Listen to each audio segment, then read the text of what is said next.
সুপ্রিয় শিক্ষার্থীগণ, যারা তোমরা আমার সামনে উপস্থিত হয়েছ এবং বিশ্বের বিভিন্ন প্রান্ত থেকে আমাকে অনুসরণ করতেছ,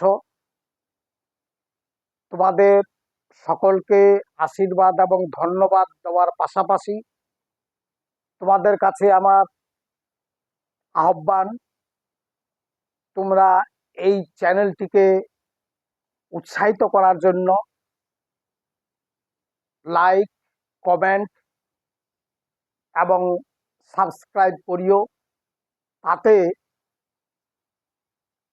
আমি এই চ্যানেলটা চালানোর জন্য উৎসাহিত বোধ করব। যাই হোক, তোমাদের সকলকে ধন্যবাদ জানিয়ে আজকের যে গুরুত্বপূর্ণ বিষয়গুলো, যেগুলো সৃজনশীল প্রশ্নের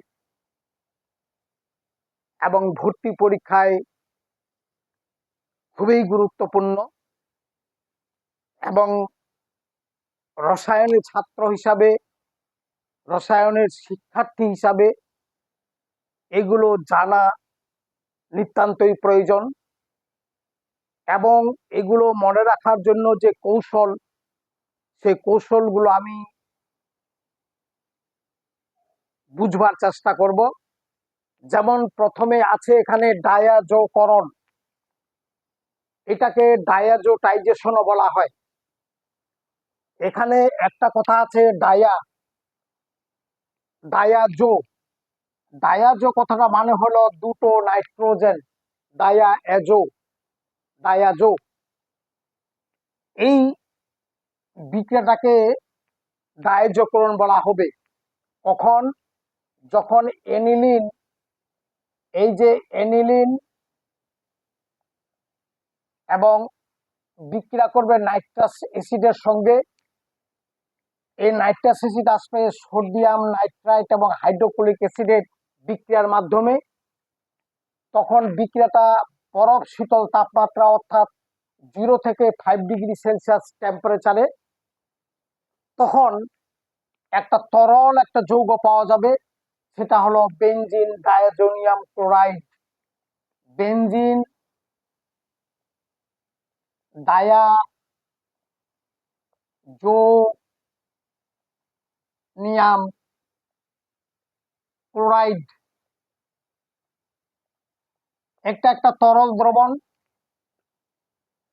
এই ডায়াজো, দুটায়াজো আম অবস্থায় থাকবে, ধনাত্মক অবস্থায়, ওই জন্য একটা ক্লোরিন এখানে যুক্ত হয়েছে, তাই এটাকে বলা হচ্ছে ডায়াজো।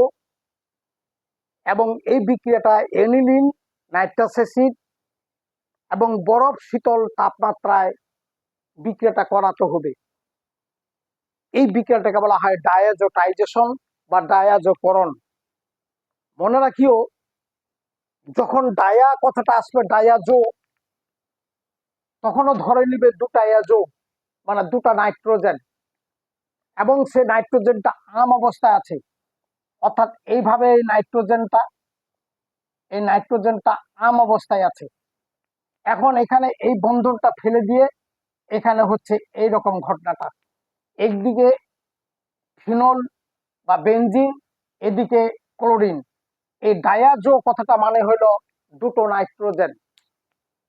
যাই হোক, এই হলো বিক্রিয়াটা। এই বিক্রিয়াটাকে বলা হয় ডায়াজোটাইজেশন বা ডায়াজোকরণ। তাহলে মুদ্রা কথা বলবে কি, এনিলিন যখন nitrous acid in present of sodium nitrite এবং হাইড্রোক্লোরিক অ্যাসিডের উপস্থিতিতে 0 থেকে 5 ডিগ্রি সেলসিয়াস তাপমাত্রায় বেনজিন ডায়াজোনিয়াম ক্লোরাইড উৎপন্ন করে, এই বিক্রিয়াটাকে বলা হয় ডায়াজোটাইজেশন বা ডায়াজোকরণ। এবার 2 নম্বরটা হলো হেক্সামিন। হেক্সামিন মানে হইল হেক্সামিথিলিন টেট্রাএমিন। এই যে হেক্সামিথিলিন, তার মানে ফর্মালডিহাইডের পরিমাণ হলো 6টা, টেট্রাএমিন 4টা অ্যামোনিয়া একসঙ্গে যুক্ত হয়ে তারা একটা একটা রিং আকারে, এই যে এখানে বেঞ্জিন রিং, প্রথমে বেঞ্জিন রিং এঁকে দিবে, তারপরে তার এখানে সিএস টু, এখানে সিএস টু, এখানে সিএস টু, অর্থাৎ তিনটা সিএস টু ওই রিংটাকে ধরে রাখলো, আর তিনটা নাইট্রোজেন নাইট্রোজেন নাইট্রোজেন এটাকে সম্প্রসারণ করে রাখলো। তাহলে তিনটা মিথিলিন গ্রুপ, তিনটা নাইট্রোজেন এই রিংটাকে সম্প্রসারণ করে রাখলো, মাঝখানে একটা নাইট্রোজেন, এই নাইট্রোজেনের 3 পাশে তিনটা সিএস টু, এবং যেহেতু এটা সিএস টু, এখানে অক্সিজেন ছিল, এই অক্সিজেনকে বাদ দিয়ে এখন এই যে সিএস টু, এই অক্সিজেনকে বাদ দিয়ে এই গ্রুপটা, অর্থাৎ একটা হলো মিথিলিন, অক্সিজেনটাকে বাদ দিয়ে 6টা অক্সিজেন বাদ দিয়ে এখানে 6 অণু পানি তৈরি করতে লাগলো। আর এখানে নাইট্রোজেন, অ্যামোনিয়ার মধ্যে 4টা নাইট্রোজেন, দেখো 3 পাশে 3টা, একটা মাঝখানে 4টা, এর সঙ্গে যে 12টা হাইড্রোজেন 6 অণু পানি তৈরি করতে লাগলো।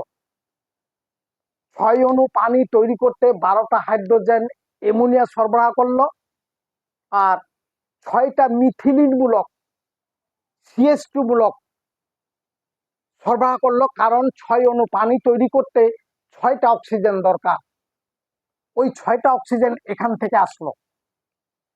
তাহলে আমরা এভাবে বলতে পারি যে 6টা মিথিলিন মূলক, 4টা নাইট্রোজেন টেট্রাএমিন, হেক্সামিথিলিন টেট্রাএমিন, এটাকে বলা হয় হেক্সামিন।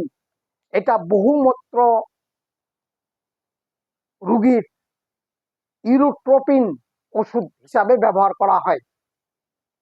এটার নাম হলো হেক্সামিথিলিন টেট্রাএমিন, সংক্ষেপে বলা হয় হেক্সামিন। ইউরোট্রোপিন ওষুধ দিয়ে ব্যবহার করা হয় মূত্রাশয়, ঘন ঘন মূত্রাশয়ের চিকিৎসার জন্য। তাহলে কথাটা হলো 6টা মিথিলিন, 4টা অ্যামোনিয়া একসঙ্গে যুক্ত হয়ে কনডেন্স ঘনীভবন হয়ে তারা 6টা মিথিলিন, 4টা নাইট্রোজেন মিলে হেক্সামিথিলিন টেট্রাএমিন, এটাকে বলা হয় হেক্সামিথিলিন বা ইউট্রোপিন বা হেক্সামিথিলিন টেট্রাএমিন যৌগটা উৎপন্ন হয়। এটা খুব একটা ইম্পর্টেন্ট যৌগ, যে যৌগটা বহুমূত্র রোগের চিকিৎসার জন্য ব্যবহৃত হয় ইউট্রোপিন হিসাবে। এবার কার্বলিক অ্যাসিড খুবই সহজ জিনিস। এই যে ফিনল, এটাকে বলা হয় কার্বলিক অ্যাসিড, এর একটা অন্য নাম কার্বলিক অ্যাসিড, যেটাকে সর্প সাপ তাড়ানোর জন্য ব্যবহৃত হয় কার্বলিক অ্যাসিড। দেখো এখানে কার্বলিক, কার্বলিক, কার্বনিক না, কার্বলিক অ্যাসিড, অর্থাৎ ফিনলকে কার্বলিক অ্যাসিড হিসেবে ব্যবহার করা যায়। এটা সর্প তাড়ানোর জন্য এইটা খুবই দরকার, সাপ তাড়ানোর জন্য, সেটা হচ্ছে ফিনল, এটার অপর নাম হলো কার্বলিক অ্যাসিড। এবার দেখো ফরমালিন, যেটা খাদ্যদ্রব্য অনেক সময় সংরক্ষণ করার জন্য ব্যবহার করা হয়, বিভিন্ন